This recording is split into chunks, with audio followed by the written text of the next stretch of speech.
Marco Vitali had built his empire on certainty. Every decision, every handshake, every whispered order in the back rooms of Manhattan carried the weight of absolute conviction. He knew who his enemies were. He knew who his allies were. He knew the price of betrayal and the cost of mercy.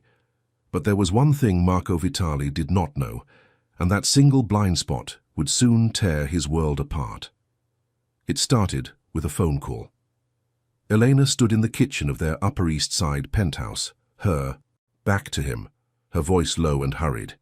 She ended the conversation the moment she sensed his presence, sliding her phone into the pocket of her silk robe with the practiced ease of someone hiding something. "Who was that?"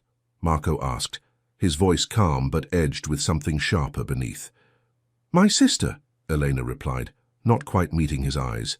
She needed advice about the renovations. Marco nodded slowly, watching her move toward the coffee machine, her hands steady, but her shoulders tight. He had spent 20 years reading people, decoding lies hidden in the spaces between words. And in that moment, watching his wife of 7 years avoid his gaze, Marco felt something cold settle into his chest. Doubt. It was a sensation he had not experienced in a very long time.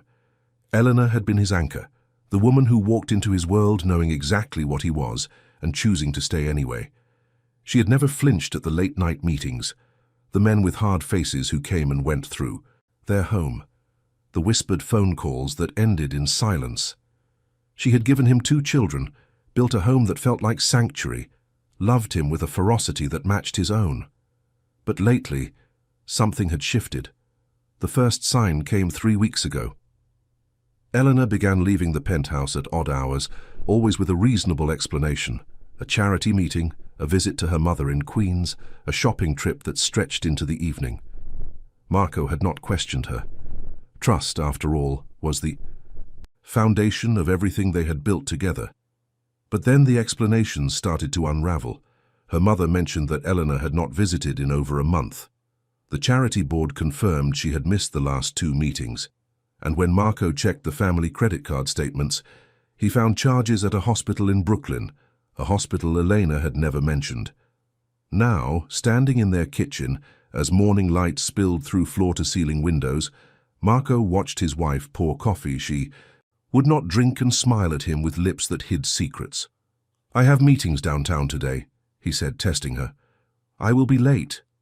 Elena nodded, relief flickering across her features so quickly that anyone else would have missed it. But Marco was not anyone else. "I might run some errands myself," she said lightly. "I will see you tonight." He kissed her forehead before leaving, breathing in the familiar scent of jasmine and something else, antiseptic, sharp and clinical, clinging to her, hair like an accusation. Marco did not go to his meetings. Instead, he sat in the back of his black Escalade, parked across the street from their building, watching. Dominic, his most trusted lieutenant, sat beside him in silence, knowing better than to ask questions. 20 minutes later, Elena emerged. She wore simple clothes, jeans, a cream sweater, flat shoes, no jewelry except her wedding ring. She hailed a taxi rather than calling their driver, and Marco felt the cold in his chest spread further. "Follow her," he said quietly. The taxi headed east, then south, crossing the Williamsburg Bridge into Brooklyn. Elena stared out the window the entire ride, her face carrying an expression Marco had never seen before, something between determination and grief, as if she were traveling toward a destination she both dreaded and needed. The hospital appeared through the morning haze, a sprawling complex of brick and glass that bore the name of a Saint Marco could not remember. Elena paid the driver and walked through the main entrance without hesitation, navigating the corridors with the familiarity of someone who had made this journey many times before. Marco waited. Minutes became an hour. The doubt in his chest hardened into something sharper, more dangerous. In his world, secrecy meant betrayal. Hidden meetings meant deals made in darkness, and a wife who disappeared into hospitals without explanation meant only one thing. She was either dying or deceiving him. Neither possibility was acceptable. When Elena finally emerged, her eyes were red. She paused outside the entrance, pressing her hand against her chest, as if holding herself together through sheer will. Then she straightened, composed her features into the mask she wore for the world, and walked toward the subway station. Marco did not follow her. Instead, he stepped out of the vehicle, adjusted his coat, and walked into the hospital with the measured stride of a man who owned everything he surveyed. The reception area was bright and sterile, filled with the particular silence of places where hope and despair coexisted. Marco approached the desk, offered a smile that did not reach his eyes, and spoke in the voice that had negotiated ceasefires and commanded loyalty from men who feared nothing. "I'm looking for information about a visitor. My wife was just here, Elena Vitali." The receptionist glanced up, recognition flickering in her eyes at the name. "I am sorry, sir, but I cannot disclose patient information or visiting records." Marco leaned closer, his presence filling the space between them. "I am not asking for patient information. I am asking what floor my wife has been visiting. Surely that is not a secret." Something in his tone made the woman's hands tremble slightly as she typed. "Mrs. Vitali has been visiting the pediatric oncology wing, 3rd floor, room 318. Pediatric oncology. The word struck Marco like a physical blow. Children. Illness. The intersection of those two realities created a darkness he had spent his entire adult life avoiding. His own children, Sophia, age 6, and Marcus, age 4, were healthy, vibrant, filling their home with noise and chaos that Marco secretly cherished more than any empire. So why was Elena visiting a sick child? He took the elevator to the 3rd floor, each ascending number bringing him closer to an answer he was no longer certain he wanted. The pediatric wing was different from the rest of the hospital. Brighter colors on the walls, artwork made by small hands, the distant sound of a television playing cartoons. But beneath the manufactured cheerfulness lay the weight of something far heavier. Room 318 was at the end of the corridor. The door was partially open, and through the gap Marco could see a bed surrounded by monitors and tubes, their rhythmic beeping a mechanical heartbeat counting moments that might be running out. He pushed the door open. The boy in the bed could not have been older than 8. His hair was gone, his skin pale beneath the harsh fluorescent lights, but his eyes, those eyes were dark and sharp and familiar in a way that made Marco's breath catch in his throat. Because those were his eyes, his father's eyes. The eyes that had stared back at him from mirrors for 43 years. On the bedside table sat a photograph in a silver frame. A woman with auburn hair held an infant against her chest, her smile bright with the particular joy of new motherhood. Marco recognized her instantly, though he had not seen her face in nearly a decade. Gabriella. The memory crashed over him like a wave. Gabriella, the woman he had loved before Elena, before the Empire, before he became the man the world knew as Marco Vitali. They had been young and reckless, burning through a summer that felt like it would never end. Then she had disappeared without explanation, leaving nothing but a note that said she could not live in his world. Marco had searched for her. For months, he had turned the city inside out looking for the woman who had vanished like smoke. Eventually, he had accepted her absence as another casualty of the life he had chosen, buried the pain beneath layers of ambition and necessity, and moved forward. He had never known she was pregnant. The boy stirred, his eyes fluttering open to find a stranger standing in his doorway. For a long moment, they simply stared at each other, the dying child and the man who had never known he existed. "Ah, you a doctor?" the boy asked, his voice thin but curious. Marco could not speak.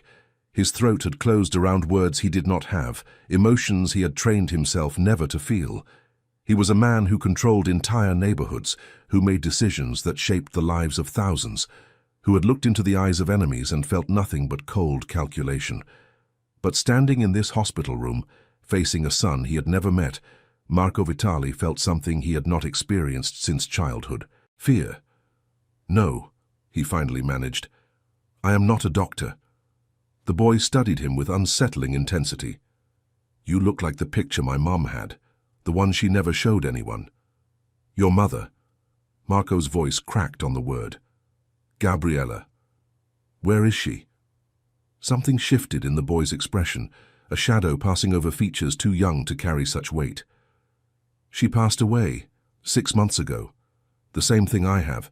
She told me it runs in families sometimes. The room seemed to tilt. Marco gripped the doorframe, his knuckles white against the wood. Gabriella was gone. The woman who had haunted his memories for years, the first person he had ever truly loved, had died without him ever knowing. And she had left behind a son. His son. "What is your name?" Marco asked, his voice barely above a whisper. "Luca." The boy attempted a smile that did not quite reach his eyes. "Luca Moretti. That was my mom's last name. She said my father was someone important, but she never told me who. She said it was safer that way." Safer. The word echoed through Marco's mind. Gabriella had kept this secret to protect their child from the darkness of his world. She had raised Luca alone, fought her illness alone, and died alone, all because she had loved Marco enough to shield their son from the life he led. "The lady who visits me," Luca continued, his small hand gesturing toward the chair where Eleanor must have sat countless times. "She is nice. She reads to me and brings me food from this Italian place. That makes the best cannoli. She told me not to tell anyone about her visits because it is a surprise for someone. Are you the surprise?"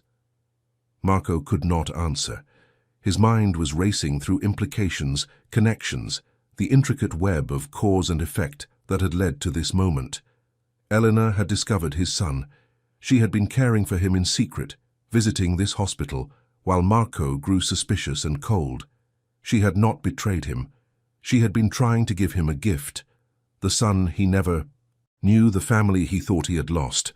And Marco, in his paranoia and pride, had followed her like she was an enemy. "Stay here," he told Luca, his voice rough with emotion he could barely contain. "I need to make a phone call." He stepped into the corridor and pulled out his phone, his hands trembling for the first time in decades. Elena answered on the second ring, her voice carrying the careful neutrality of someone prepared for confrontation. "Marco, is everything all right?"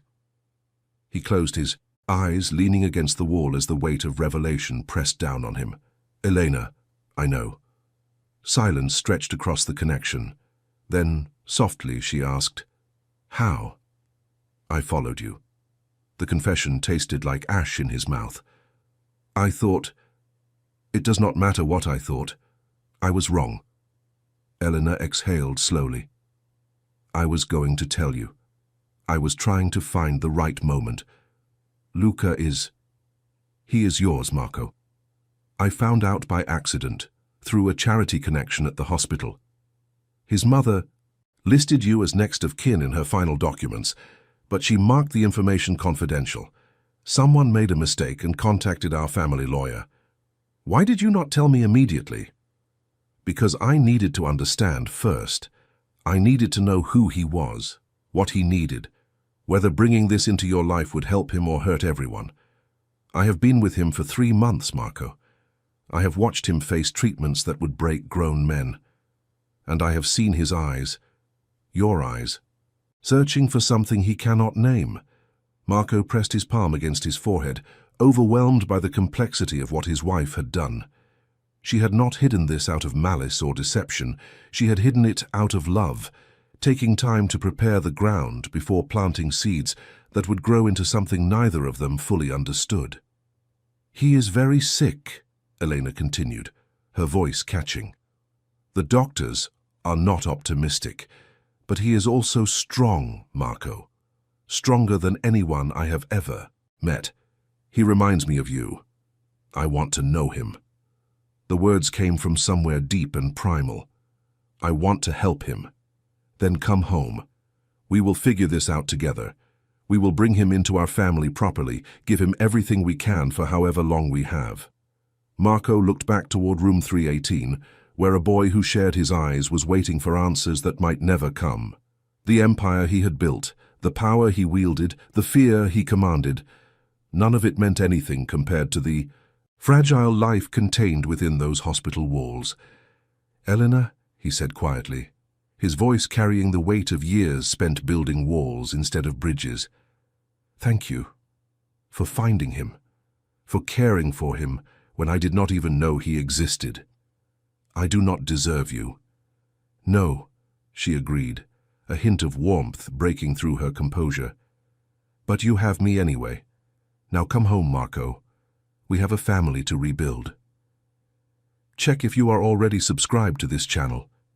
If stories like this move something deep inside you, if you want to be part of a community that believes in second chances and the power of love, subscribe now and join us on this journey. The drive back to Manhattan felt like crossing between two worlds. Marco sat in the back of the Escalade, watching Brooklyn's industrial landscape give way to the gleaming towers of the city, but his mind remained anchored in room 318, with a boy whose existence had rewritten everything he thought he understood about his life. Dominic glanced at him through the rearview mirror but said nothing. They had worked together for 15 years, long enough for silence to communicate more than words ever could. Elena was waiting when Marco arrived at the penthouse.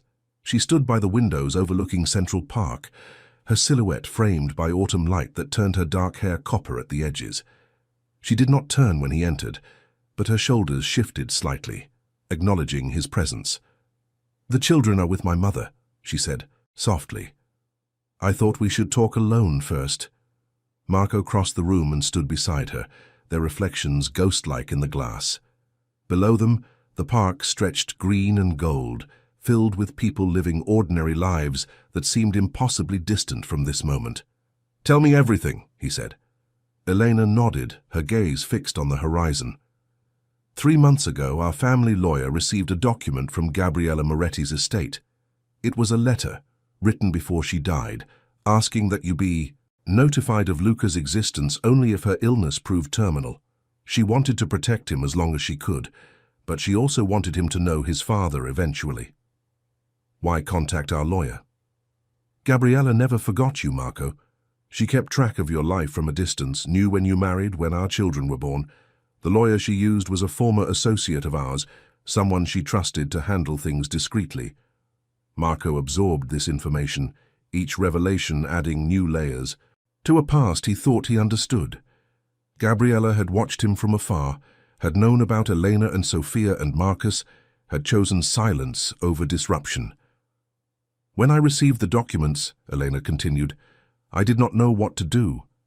Telling you immediately seemed cruel, introducing you to a son only to watch him face treatments that might not work. So I went to the hospital myself.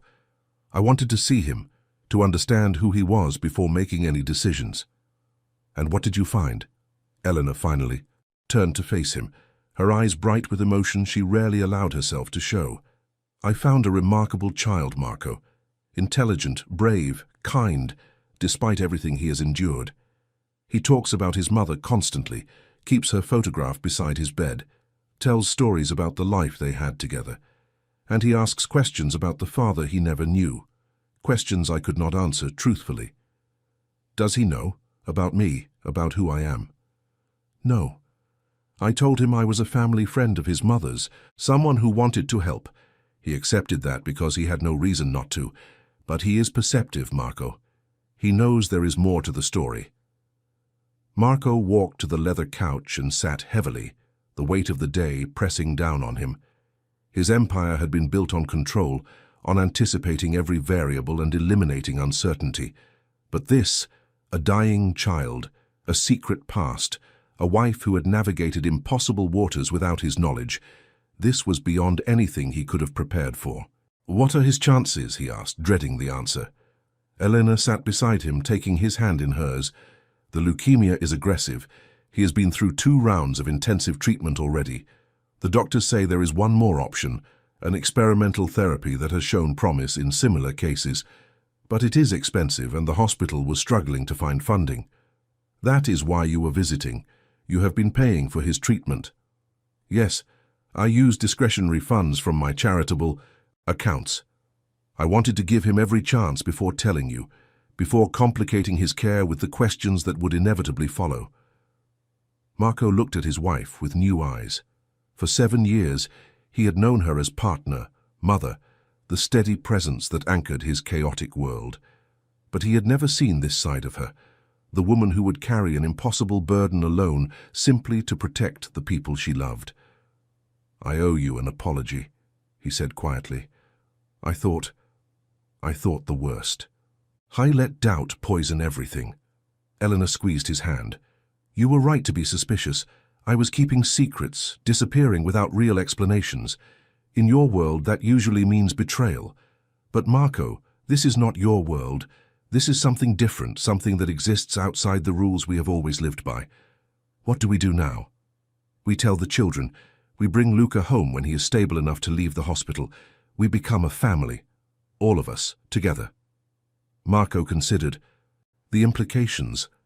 Introducing a dying child into their household would change everything. Sophia and Marcus would have questions he did not know how to answer. His organization would perceive any sign of vulnerability as an opportunity. And Luca himself. How would an 8-year-old who had lost everything respond to discovering that his father was a man who operated in shadows? "There will be complications," he said carefully. "People who would use this against us." "Let them try." Elena's voice carried an edge that reminded Marco why he had married her. "Luca is your son. That makes him family. And we protect family, Marco. That is what we do." She was right, of course. The code that governed his empire was built on exactly that principle, the fierce loyalty to blood and bond that separated his organization from common criminals. If he could not extend that same protection to his own child, everything he believed meant nothing. "I want to bring specialists in," Marco decided. "The best doctors in the country, whatever they cost. If this experimental treatment is his best chance, I want to make sure it succeeds." Elena nodded. "I already have a list. Oncologists from Johns Hopkins, Memorial Sloan Kettering, Boston Children's Hospital. We can start making calls tomorrow." "Tonight," Marco corrected. "We start tonight. I have wasted enough time already." They worked through the evening, transforming the penthouse into a command center focused on a battle far more important than any territorial dispute. Marco called in favors from hospital administrators, pharmaceutical executives, research scientists, anyone who might help improve Luca's chances. Elena coordinated logistics, scheduling consultations, arranging travel for specialists who agreed to review the case. By midnight, they had assembled a team of 7 doctors willing to collaborate on Luca's treatment. The experimental therapy would begin within the week, supported by resources that most families could never access. Money, Marco realized, could not buy everything, but it could buy time, and time was all that mattered now. "We should visit him tomorrow," Elena said as they finally stopped to rest. "Together. You should introduce yourself properly." Marco felt the familiar fear return, the terrifying vulnerability of caring for someone whose fate remained uncertain. "What do I say to him? I have missed 8 years of his life. I did not even know he existed." "You say the truth, that you are his father, that you did not know about him until now, that you want to know him for whatever time you have together. Children understand more than we give them credit for. Luca has faced his mother's illness, watched her fade, held her hand while she passed. He knows that love is not measured in years." Marco looked at his wife, struck once again by her capacity for wisdom in moments that demanded it. "How did you become so brave?" Elena smiled, weariness and warmth mingling in her expression. "I married you, Marco. That required bravery from the very beginning." The hospital room felt different the next morning, transformed by the weight of what Marco now knew. Luca was sitting up in bed when they arrived, a tablet propped against his knees, his face illuminated by the glow of whatever game he was playing. He looked up at their entrance, recognition flickering in his dark eyes. "You came back," he said to Marco, "and you brought the nice lady."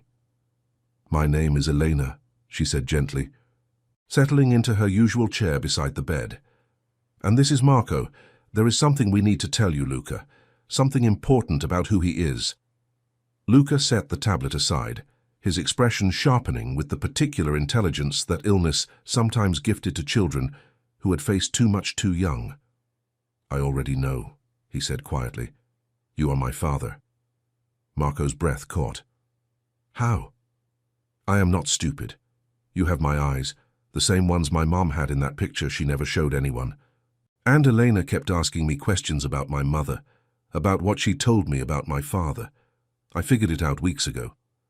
The boy spoke with a calmness that belied his age, as if death had taught him to waste nothing, not time, not words, not the energy required for pretense. Why did you not say anything? Elena asked.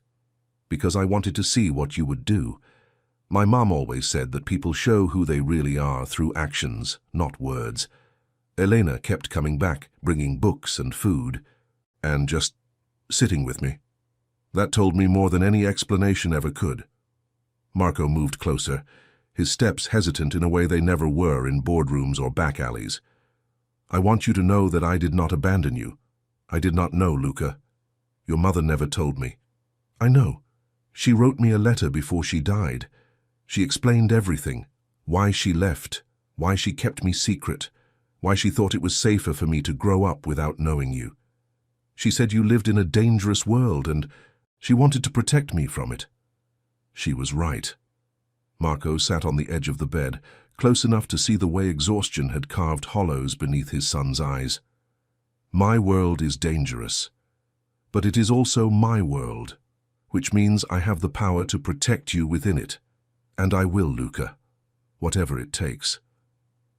The boy studied him for a long moment, weighing words against the father he had only ever known through photographs and whispered stories.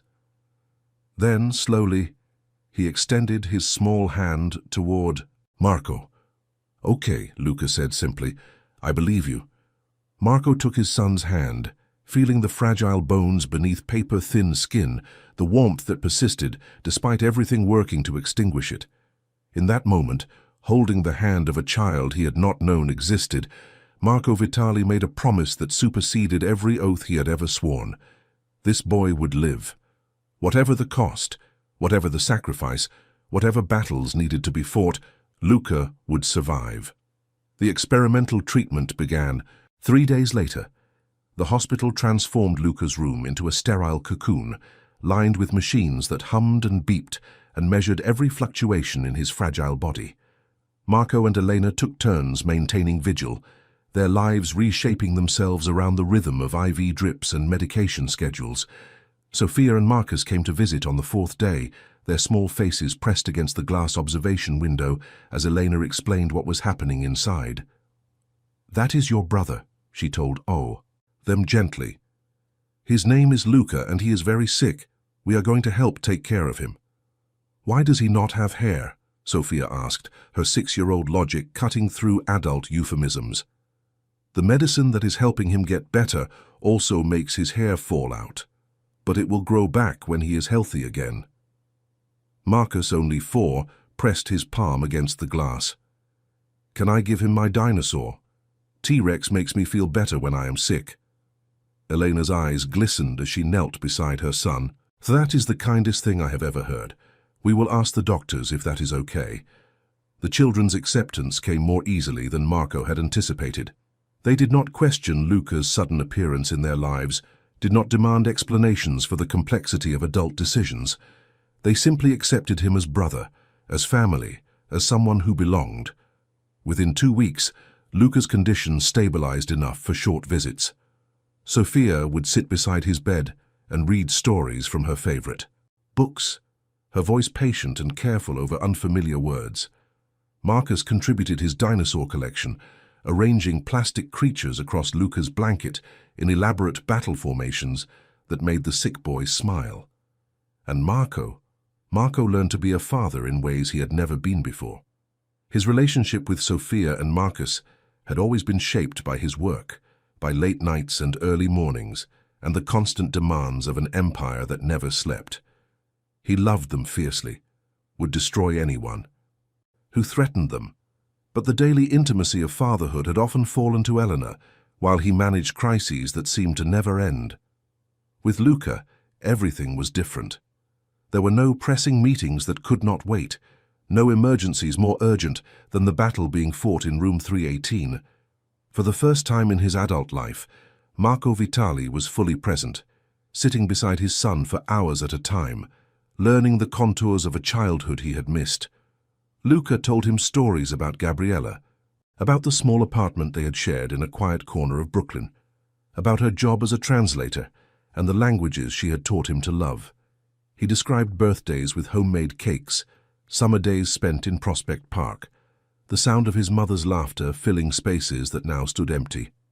"She talked about you sometimes," Luca said during one of their late-night conversations, the hospital quiet around them. "Not by name, but I knew she was thinking about someone from before. She would get this look on her face, like she was remembering something both happy and sad at the same time. I loved her," Marco admitted, the words coming easier than he expected. "She was the first person who ever made me want to be different than I was." "Why did she leave?" Marco considered how to answer honestly without burdening a child with complexities he should never have to understand. "She was afraid. Not of me, but of the life I was building. She wanted to protect you from choices I had already made." Luca absorbed this, his dark eyes thoughtful. "Do you wish she had stayed?" "I wish I had known about you. I wish I could have been there for the years I missed, but I cannot change the past, Luca. I can only try to be present now." The boy nodded slowly. "My mom used to say that regretting yesterday steals joy from today. She said the only direction worth moving is forward." Marco smiled, hearing Gabriella's wisdom echoed in her son's words. "She was a smart woman." "The smartest," Luca's voice caught slightly. "I miss her every day." "I know." Marco reached out, his large hand covering his son's smaller one. "But missing someone does not mean they are gone. They live on in the people who loved them, in the lessons they taught, in the memories they left behind. Gabriella lives in you, Luca. Every time you quote her wisdom, every time you show the courage she gave you, she is right here." Tears tracked down Luca's pale cheeks, but he did not look away. "Will you tell me more about her? The parts from before I existed. I only know her as my mom, but she must have been other things too." So Marco began to share memories he had buried for nearly a decade. He told Luca about meeting Gabriella at an art gallery in Soho, about her laugh that could fill entire rooms, about the way she saw beauty in things others overlooked. He described summer nights on rooftops, philosophical debates that stretched until dawn, the particular way she had of making him feel, like the person he wanted to be rather than the person circumstances had forced him to become. "She sounds wonderful," Luca whispered when Marco finally fell silent. "She was, and she raised someone wonderful too." Their bond deepened through those hospital nights, father and son building a connection that transcended the years they had lost. Elena watched from the doorway sometimes, her heart full of emotions too complex to name. She had given her husband a gift she knew he needed without knowing she was giving it. Now she watched that gift transform him into someone she had always believed he could be. The treatment showed its first signs of progress at the end of the 3rd week. The doctors called it a modest improvement, cautioning against premature optimism. But Marco saw hope flickering in their careful words. Luca's numbers were stabilizing. The aggressive cells were responding to therapy. The battle was far from won, but they were no longer losing ground. To celebrate, Elena brought cannoli from the Italian bakery Luca loved, the same bakery she had been visiting for months, carrying small comforts to a boy who had no one else to comfort him. "I remember the first time you brought these," Luca said between bites. "I thought you were maybe an angel. My mom used to tell me angels sometimes looked like regular people." Elena smiled, brushing crumbs from his blanket. "Not an angel, just someone who recognized a soul worth knowing. Will you still visit when I get better, when I go home? Luca." Elena took his hand, her voice firm with conviction. "When you leave this hospital, you are coming home with us. You are part of our family now, officially and forever. You will never have to worry about being alone again." The boy's eyes widened, hope and disbelief warring across his features. "Really? I can live with you, with Sophia and Marcus and Marco. Really? We are already working on making it legal. Your mother's documents named Marco as your father, and we have submitted paperwork to formalize everything. Soon you will officially be a Vitali." Luca looked toward the window, where late afternoon sun painted the Brooklyn skyline in shades of gold and amber. When he spoke again, his voice was thick with emotion. "I used to dream about this, having a family again, people who wanted me. I thought it was impossible, that I would grow up alone, that the sickness would win before anything good could happen. But now—" He trailed off, unable to finish. Eleanor gathered him into a gentle embrace, mindful of tubes and wires, holding the child who had become her son in every way that mattered. "Now you have us," she whispered, "and we are never letting go. If this moment touched your heart, pause right now and leave a comment saying, 'Family is not just about sharing the same name, it is about choosing to show up every single day.' Let me know that these stories matter to you as much as they matter to me." Autumn deepened into the early edges of winter, and Luca grew stronger. The experimental therapy exceeded every cautious prediction, driving his illness into retreat with a ferocity that matched the love surrounding him. By early November, the doctors began discussing discharge, the possibility of continuing treatment at home, of trading hospital walls for the warmth of actual family. Marco threw himself into preparation. The penthouse transformed as contractors arrived to modify the guest suite into a proper bedroom for Luca, complete with medical equipment for ongoing care and enough space for the toys and books that had begun accumulating in his hospital room. A team of private nurses was hired. Specialists were retained on indefinite consultation. No expense was questioned, no precaution overlooked. "You are terrifying the staff," Elena observed one evening as Marco reviewed contractor schedules for the third time. "They think you are preparing for royalty. I am preparing for my son." Marco did not look up. From his tablet, every detail matters. She crossed the room and gently took the device from his hands. "Luca does not need perfection, Marco. He needs presence. He needs to feel wanted, not managed. There is a difference." Marco met her eyes, seeing the wisdom there that had guided their family through so many storms. "I do not know how to do this, Elena. I know how to negotiate treaties and manage crises and protect territory, but raising a child who has been through what Luca has been through I do not have a manual for that." "Neither do I." She sat beside him on the couch. "Neither does any parent. We figure it out as we go, making mistakes and correcting them, loving imperfectly but completely. That is all any child truly needs. What if I fail him? What if I make promises I cannot keep?" Eleanor took his hand, her grip firm and certain. "You will fail him sometimes. All parents do. But the measure of a father is not perfection. It is showing up despite the fear, trying, despite the uncertainty, loving despite the risk. You have already proven you can do that." Marco looked toward the window, where city lights glittered against the darkness like earthbound stars. His empire stretched across those lights, an invisible web of power and influence that had defined his identity for 2 decades. But somehow, in the span of a few months, that empire had begun to feel less important than the family waiting in a Brooklyn hospital room. "I want to change things," he said, quietly, the words surprising even himself. "Not everything, not immediately, but the worst parts, the operations that Elena would never want our children to know about. I want to transition toward legitimacy, even if it takes years." Elena studied him carefully. "What brought this on?" "Luca. The way he looks at me, like I am capable of being the father he deserves. I cannot be that person while running the kind of organization I have built. The contradictions will destroy everything, eventually. That is a significant decision, Marco. Your associates will not accept change easily. They will accept what I tell them to accept. That has always been the arrangement."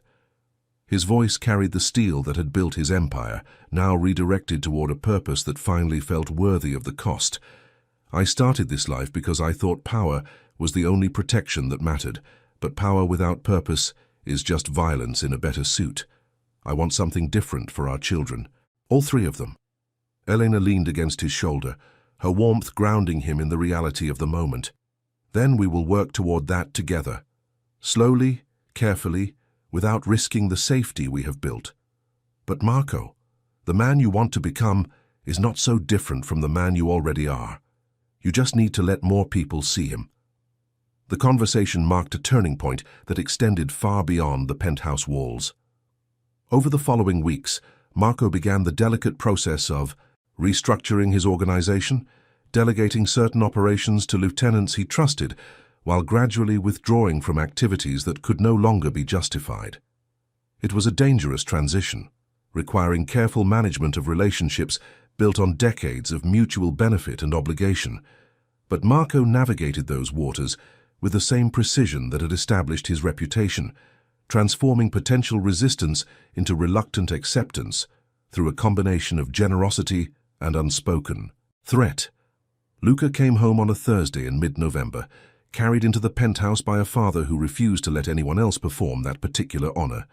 Sophia and Marcus had decorated his room with handmade banners and drawings, their childish artwork transforming the space into something that felt genuinely welcoming. "This is mine?" Luca asked, his voice small with wonder as he took in the bookshelves and toys and the comfortable bed that awaited him. "All of this?" "All of this, Marco." "Confirmed. And anything else you want? You are home now, Luca." The adjustment was not without challenges. Luca's illness had left him fragile, requiring careful monitoring and strict medication schedules. There were setbacks and difficult days, moments when fear returned to darken the hope they had cultivated. But there were also breakthroughs. The first meal eaten with genuine appetite, the first night slept through without interruption, the first laugh that echoed through the penthouse like music long forgotten. Sophia took her role as older sister seriously, adopting Luca with a protective ferocity that rivaled her father's. She helped him with schoolwork, translated household routines he was still learning, defended him against the occasional thoughtless comment from children who did not understand why he looked different. Marcus, simpler in his approach, simply loved without condition. He crawled into Luca's bed for morning cartoons, shared his most precious dinosaurs without being asked, and announced to anyone who would listen that his brother was the bravest person he had ever met. "They are incredible," Luca told Marco one evening as they watched the younger children play in the living room. "I always wanted siblings, but I never thought I would actually have them." "They think you hung the moon," Marco replied. "Sophia told me yesterday that she wants to be a doctor when she grows up, specifically to help kids like you." Luca smiled, the expression still rare, enough to feel precious. "She would be good at it. She never treats me like I am fragile, but she also notices when I am tired before anyone else does. That is exactly what doctors should be able to do." "What about you? What do you want to be?" The boy considered the question seriously, his dark eyes thoughtful. "I do not know yet. For a long time I only thought about surviving. I did not plan for after because after seemed impossible. But now—" He gestured vaguely at the room around them, at the family gathered within its walls. "Now I have to actually figure out a future. It is kind of overwhelming." Marco understood that feeling more than he could express. His own future had shifted so dramatically since discovering Luca's existence that he sometimes felt like he was learning to walk again, each step uncertain but necessary. "You do not have to figure everything out at once," he said. "The point of having a future is that it takes time to unfold. You just have to keep moving forward." "That sounds like something my mum would say. She was wise. I hope I can live up to the example she set." Luca leaned against Marco's shoulder, a gesture of casual intimacy that would have seemed impossible just months ago. "You already are, Dad. You already are." The word "Dad" landed like a benediction, healing wounds Marco had not known he carried.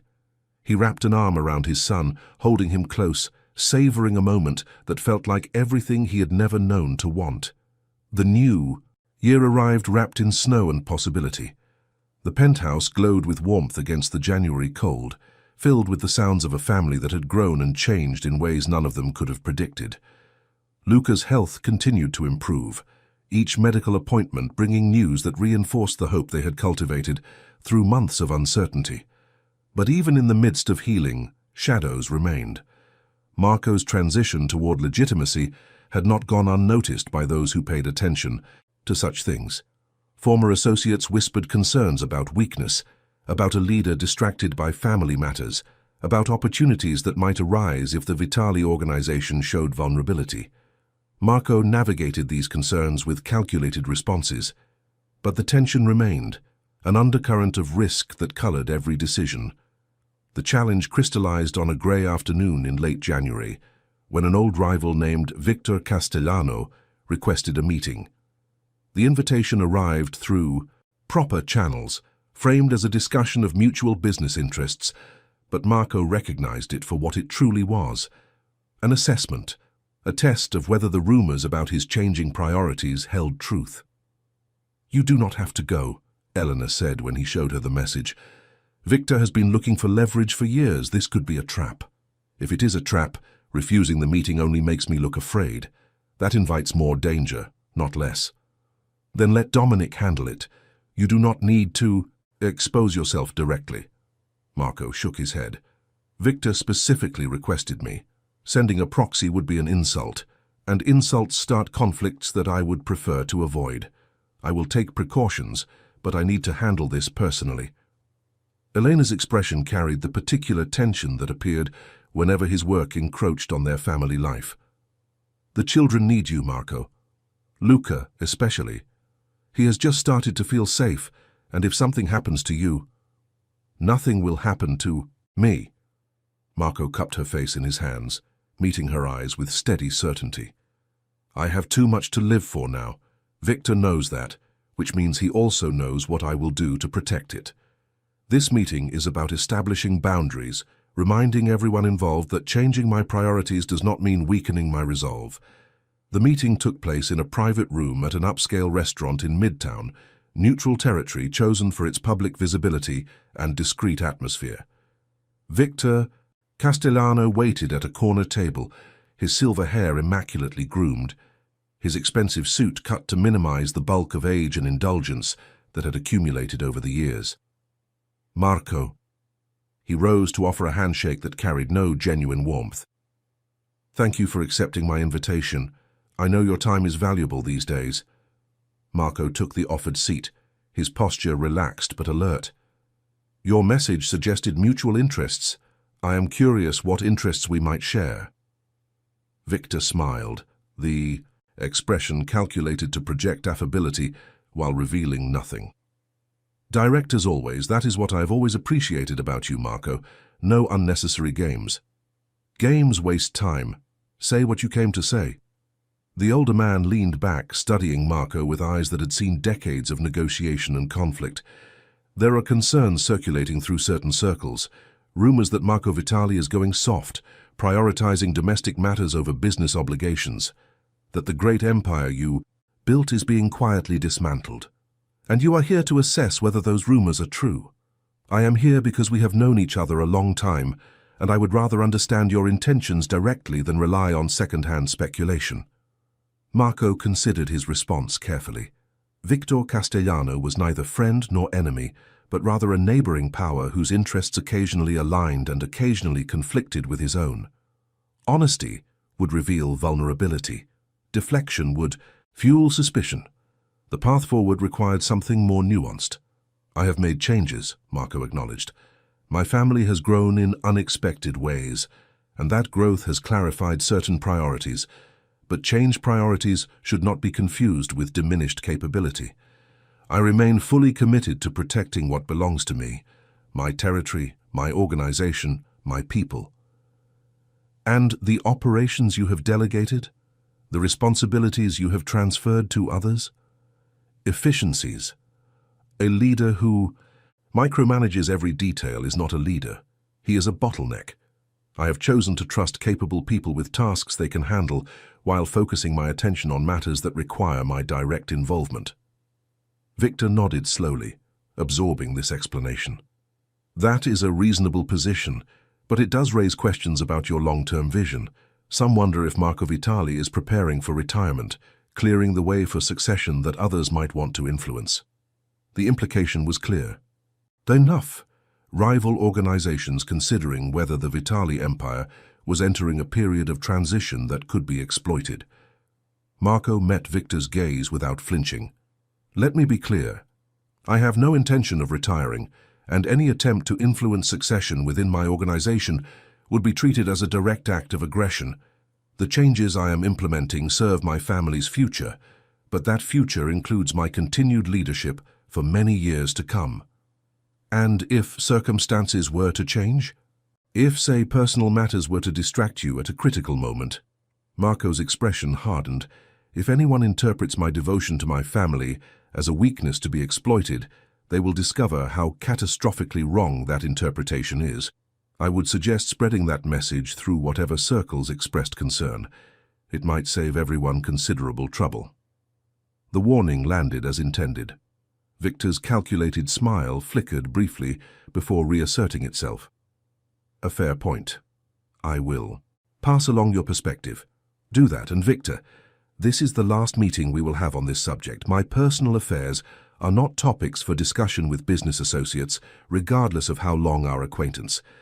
If there are legitimate matters requiring coordination between our interests, I am open to dialogue. But curiosity about my family ends here. The older man raised his hands in mock surrender. Understood completely. I apologize if I overstepped. Apology accepted.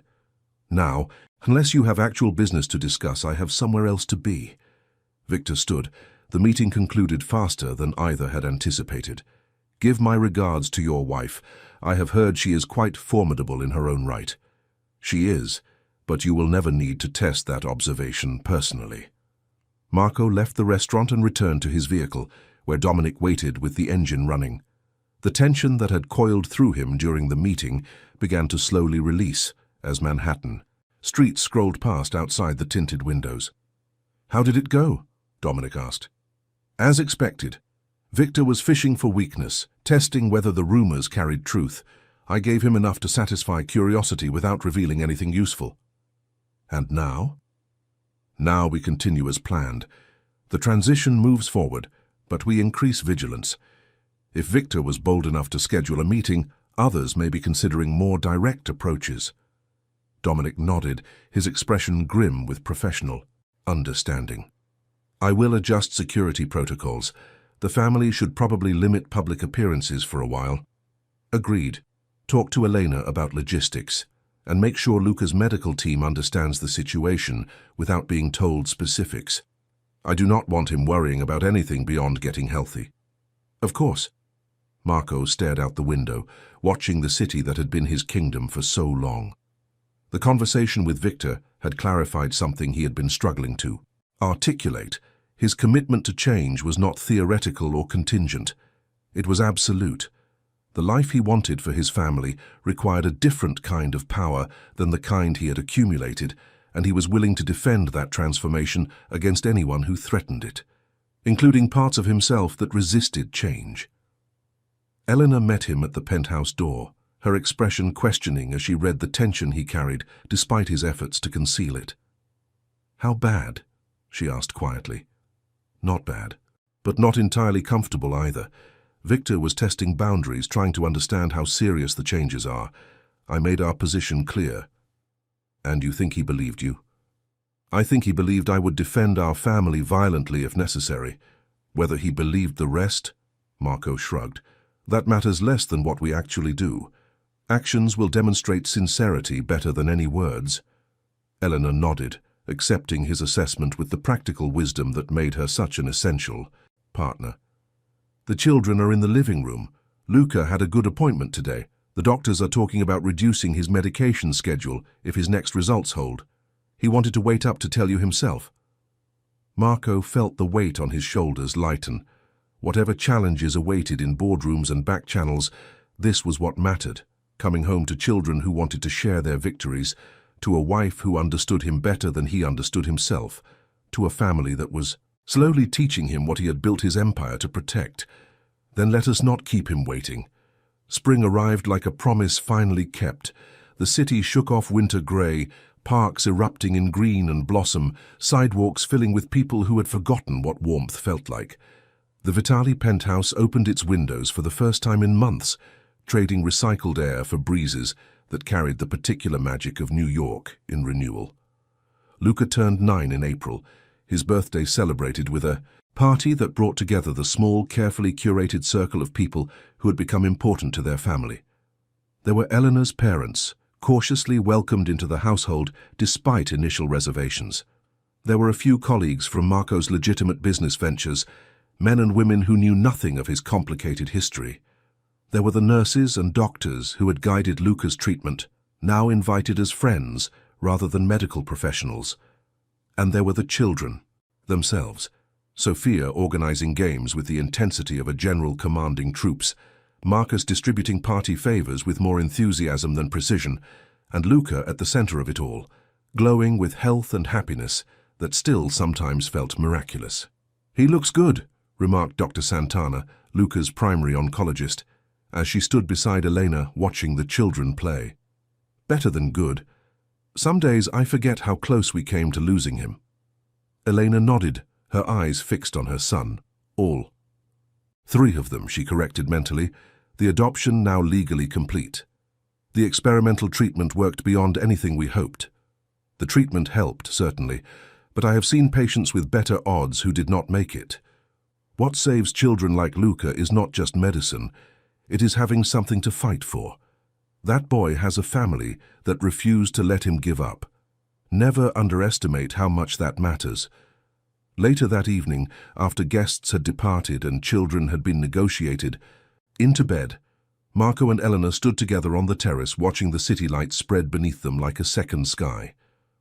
"1 year ago, I did not know Luca existed," Marco said quietly.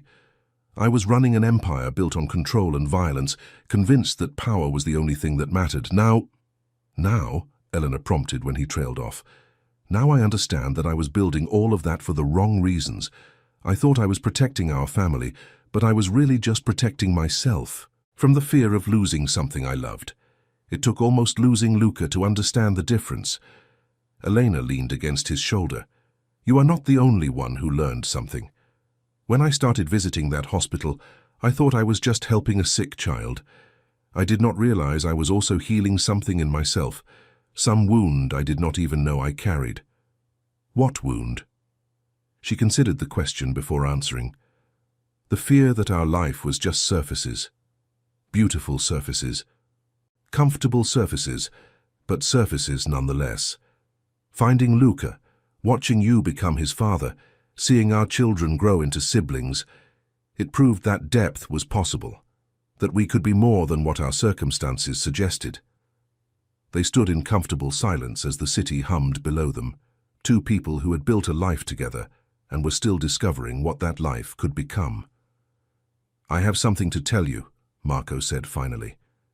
Elena stiffened slightly, the instinctive response of someone whose husband's revelations had historically carried weight.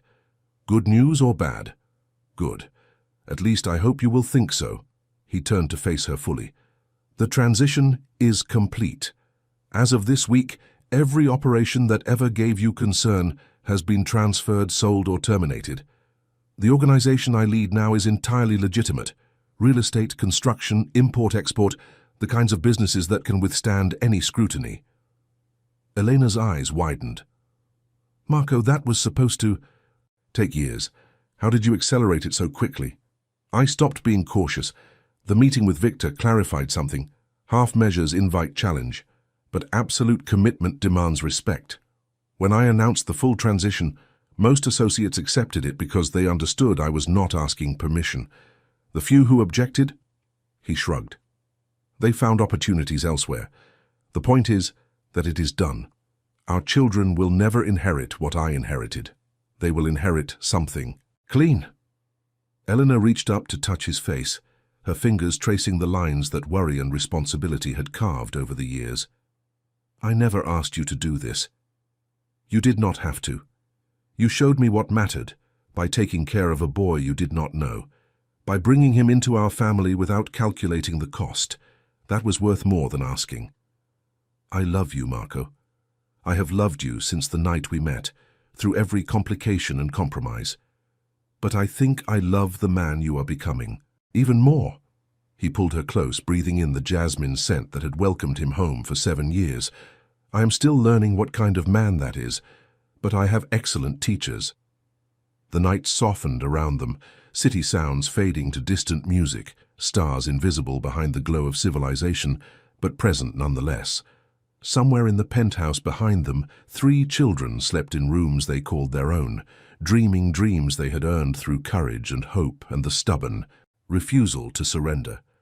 Marco thought about the title he had worn for so long: boss, leader, the man others feared and followed. Those names still applied, but they meant something different now. He was boss of a legitimate business empire, leader of a family that had survived impossible odds, someone feared only by those who threatened what he loved. It was enough, more than enough. It was everything. The next morning brought pancakes in the kitchen, 4 generations gathered around a table that expanded to hold them all. Elena's mother told stories about her own childhood, cultural traditions passed down through years that stretched back to countries some of them had never seen. Marcus demonstrated his latest dinosaur battles, while Sophia rolled her eyes with the patient exasperation of an older sister. And Luca watched it all with eyes that still sometimes carried wonder, as if he could not quite believe this reality was truly his. "What are you thinking about?" Marco asked his son during a quiet moment between courses. Luca considered the question seriously, the way he considered most things. "I am thinking about how weird life is. A year ago I was alone in a hospital, watching my mum get sicker and thinking I would probably face the same thing. Now I have a dad and a mom and a brother and a sister and grandparents and a home. It does not make sense that so much could change so fast. Does it bother you that it does not make sense?" "No." Luca smiled, the expression carrying a maturity that illness had forced upon him too soon. "My mum used to say that the best things in life do not need to make sense. They just need to be real. And this is definitely real." Marco ruffled his son's hair, feeling the soft growth that had returned as treatment succeeded. "Yes, this is definitely real." The family finished breakfast and scattered into the rhythms of their day, children to tutors and play dates, Elena to meetings for the charitable foundations she had expanded. In honor of Luca's recovery, Marco to the offices of the legitimate empire he now commanded. But beneath those separate activities ran a common thread, a connection that distance could not sever. They were a family, complicated and imperfect and stronger because of both. And somewhere Marco liked to imagine Gabriella was watching, not as a ghost or a spirit, nothing supernatural, but as a memory that lived in the son she had raised and the future that son would inherit. She had loved Marco, enough to protect Luca from his darkness. Now that darkness had transformed into light, her sacrifice had been honored in ways she could never have predicted. That evening, Marco found Luca standing at his bedroom window, watching the sunset paint Manhattan in shades of gold and rose. "Beautiful, is it not?" Marco asked, joining him. "Yeah." Luca did not look away from the view. "My mum would have loved this.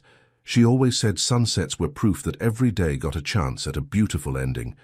No matter how hard the hours before had been, she was right." "I know." Luca finally turned to face his father, his expression carrying something between grief and gratitude. "I miss her every day. I probably always will. But I am also happy, and I think that is okay. I think she would want me to be happy. More than anything." They stood together in the fading light, father and son bound by loss and found through love, watching as another day ended in beauty they had earned through hope. If you have watched this far, it is because you liked this story. Leave a comment saying, "I have watched this far," so I can get to know you and see who really enjoys the stories here on the channel. Do not forget to leave your like on this video. It helps more people find these stories. And if this story touched your heart the way it touched mine, please share it with someone who needs to hear that families can be found in the most unexpected places, that second chances are real, and that love is always stronger than doubt. Subscribe to this channel so you never miss another story. I will see you in the next video, where another journey of hope and healing awaits. Until then, take care of yourselves and the people you love. They are what matter most.